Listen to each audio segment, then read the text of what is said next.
కాశ్మీర్‌లో ఆ మనోహరి మిమ్మల్ని ఏమైనా చేస్తుందేమోనని నాకు భయంగా ఉంది మిస్సమ్మ అని రాథోడ్ అంటుంటే, ఆ మనోహరి నన్నేం చేస్తుంది అని మిస్సమ్మ అంటే, అరుంధతి మేడంను చంపిన ఆ రాక్షసి మిమ్మల్ని కూడా చంపేస్తుందేమోనని భయంగా ఉంది అని రాథోడ్ అంటుంటే, ఆయన పక్కనుండగా నాకేమి కాదు రాథోడ్, నువ్వేమీ కంగారు పడకు అని మిస్సమ్మ అంటుంటే, మిస్సమ్మ ఆ మనోహరి పక్కన రక్తం తాగే రాక్షసుడు ఆ రణవీర్ కూడా ఉన్నాడు. అదే నా భయం అని రాథోడ్ అంటాడు. 100 మంది రణవీర్లు, 1000 మంది మనోహరులు కలిసొచ్చినా కూడా ఆయన్ని దాటుకొని నన్నేమీ చేయలేరు. ఇంకేమీ ఆలోచించకు, టైం అవుతుంది, నా లగేజ్ సర్దడానికి హెల్ప్ చేయి అని మిస్సమ్మ అంటుంది. ఇక ఇంకోవైపు మనోహరి యాదమ్మకి ఫోన్ చేసి అమర్ వాళ్ళు బయలుదేరారా అని అడుగుతూ ఉంటుంది. లేదు మనోహరి, ఇంకా వాళ్ళు బయలుదేరలేదని చెంబా చెప్పటంతో, ఈ 2 రోజులు ఏం జరిగిందో అక్కడ నాకు అప్డేట్ ఇస్తూ ఉండు. ఆ రాథోడ్‌కి ఏ ఫోన్ కాల్ వచ్చినా కూడా నాకు చెప్తూ ఉండు అని మనోహరి అంటుంది. సరే మనోహరి, అంతా నేను చూసుకుంటాను, కానీ నువ్వు అక్కడ జాగ్రత్త. అమరేంద్రకి గనక దొరికిపోతే నీ శవమే తిరిగొస్తుంది అని చెంబా అంటుంటే, తిరిగొచ్చేది నా శవం కాదు, ఆ బాగి శవం అని మనోహరి చెప్తుంటే, అప్పుడే రణవీర్ అక్కడికి వచ్చి, మనోహరి టైం అవుతుంది, లగేజ్ అంతా సర్దుకున్నావా అని రణవీర్ అంటుంటే, ఇక మనోహరి చెంబా చెప్పిందంతా గుర్తుంది కదా అని చెప్పి ఇక ఫోన్ పెట్టేస్తుంది. ఇక అమర్, బాగి, రాథోడ్ పిల్లలందరూ కూడా హాల్లో ఉంటారు. ఇక అప్పుడే అమర్ యాదమ్మని పిలిచి, యాదమ్మ మేము బయలుదేరుతున్నాము, పిల్లలు జాగ్రత్త. రాథోడ్ మమ్మల్ని ఎయిర్పోర్ట్లో డ్రాప్ చేసి వస్తాడు, అప్పటి వరకు పిల్లల్ని జాగ్రత్తగా చూసుకో, ఎక్కడికి వెళ్ళకు అని అమర్ అంటాడు. లేదు సార్, ఎక్కడికి వెళ్ళను అని యాదమ్మ అంటుంది. ఇక అమర్ పిల్లలతో, మేము ఒక 2 డేస్లో తిరిగి వస్తాము, అప్పటి వరకు యాదమ్మ, రాథోడ్ మిమ్మల్ని చూసుకుంటారు. ఎగ్జామ్స్ అయిపోగానే మిమ్మల్ని కాశ్మీర్ తీసుకువెళ్తాను అని అమర్ చెప్పటంతో, సరే డాడ్, హ్యాపీ జర్నీ డాడ్ అని ఆనంద్, ఆకాష్ చెప్తూ ఉంటారు. ఇక అప్పుడే బుజ్జమ్మ, జాగ్రత్తగా వెళ్ళిరండి నాన్న అని అంటుంది. ఇక దాంతో అమర్, బాగి చాలా ఎమోషనల్గా ఫీల్ అవుతూ ఉంటారు. ఇక అప్పుడే మళ్ళీ Bujjamma, sorry sir, Singh uncle ఉన్నప్పుడు మిమ్మల్ని నాన్న అని పిలవటం అలవాటైపోయింది, నాన్న అని పిలిచినందుకు ఏమనుకోకండి సార్ అని బుజ్జమ్మ అంటుంటే, సారీ ఎందుకు బుజ్జమ్మ, నువ్వు నన్ను నాన్న అని పిలుస్తుంటే నాకెంత సంతోషంగా ఉందో తెలుసా అని అమర్ అంటుంటే, మిమ్మల్ని హగ్ చేసుకోవచ్చా సార్ అని బుజ్జమ్మ అంటుంది. ముద్దు కూడా పెట్టుకోవచ్చు అని అమర్ అనటంతో, ఇక బుజ్జమ్మ అమర్కి ముద్దు పెట్టడంతో అమర్ కూడా బుజ్జమ్మకి ముద్దు పెడుతూ ఉంటాడు. ఇక బాగి ఇదంతా చూస్తూ చాలా సంతోషపడుతూ ఉంటుంది. ఇక తర్వాత బుజ్జమ్మ, అమ్మ జాగ్రత్త నాన్న అని చెప్పటంతో అమర్, బాగి, రాథోడ్ చాలా షాకింగ్గా చూస్తూ ఉంటారు. అమ్మ అంటే మిస్సమ్మ, తనని అమ్మ అని పిలవమని మీరే కదా చెప్పారు, మీరు కూడా జాగ్రత్త అని బుజ్జమ్మ చెప్తూ ఉంటే, నువ్విలా జాగ్రత్తలు చెప్తూ ఉంటే నా ఆరునే చెప్తున్నట్లుంది బుజ్జమ్మ, థ్యాంక్ యూ అని అమర్ మళ్ళీ బుజ్జమ్మకి ముద్దు పెడతాడు.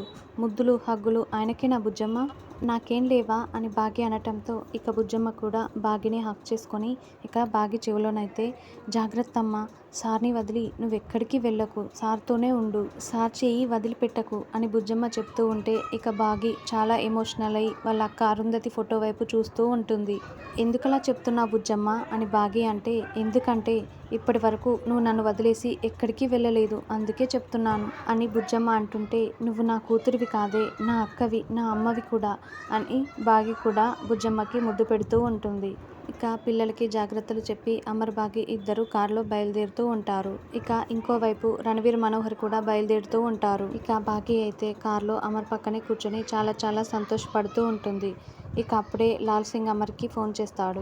బయలుదేరారా అమర్, మీతో పాటు చెల్లి కూడా వస్తుందా అని లాల్ సింగ్ అడగటంతో, వస్తుంది అని అమర్ చెప్పటంతో, మీతో పాటు ఆ రణవీర్ కూడా వస్తున్నాడా అని సింగ్ అడగటంతో, వాడు మాతో ఎందుకు వస్తాడు, వాడు వేరే ఫ్లైట్లో వస్తాడు అని అమర్ అంటాడు. అవునరా, వానితో పాటు వాని వైఫ్ కూడా ఖచ్చితంగా వచ్చే ఉంటుంది, తనెవరో కనిపెట్టడానికి మనకి ఇదే మంచి ఛాన్స్ అని సింగ్ అంటుంటే, సారీరా, నా పర్సనల్ విషయాల కోసం అని అమర్ అంటుంటే, అరే నువ్వు అంజు కోసం చాలా చేస్తున్నావురా, నన్ను కూడా కొంచెం చేయనివ్వు అని సింగ్ అంటాడు. ఇక ఇంకోవైపు రణవీర్, మనోహరి కూడా కారులో వస్తూ ఉంటారు.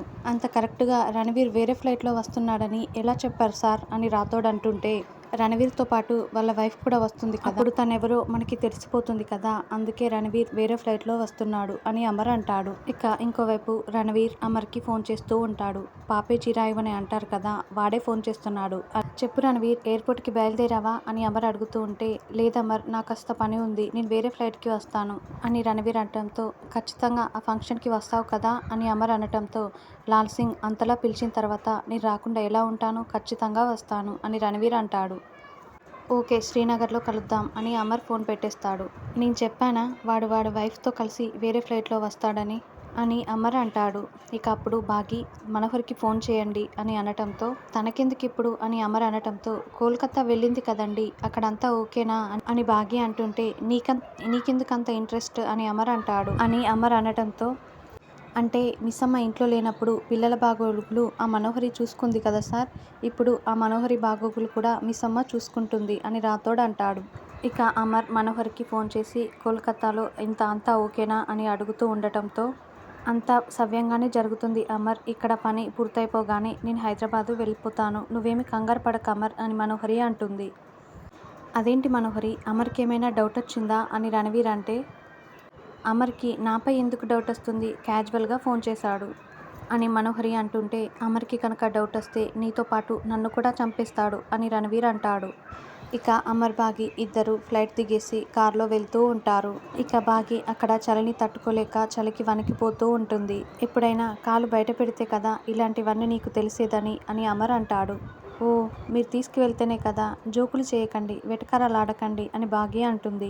అసలు రమ్మంటే ఊపుకుంటూ రావడం కాదు, వెళ్ళే ప్లేస్ ఎలాంటిదో తెలుసుకొని స్వెటర్ తెచ్చుకోవా అని అమర్ అంటాడు.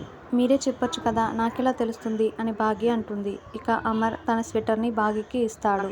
ఒకవేళ ఈ స్వెటర్ కూడా లేకపోతే అని బాగి అంటుంటే ఏముంది, గట్టిగా హగ్ చేసుకోవడమే అని అమర్ అంటాడు. ఓహో, అందుకేనా న్యూలీ మ్యారీడ్ కపుల్ అందరూ ఇక్కడికి వస్తారు అని బాగి కూడా అమర్ని గట్టిగా హగ్ చేసుకుంటుంది.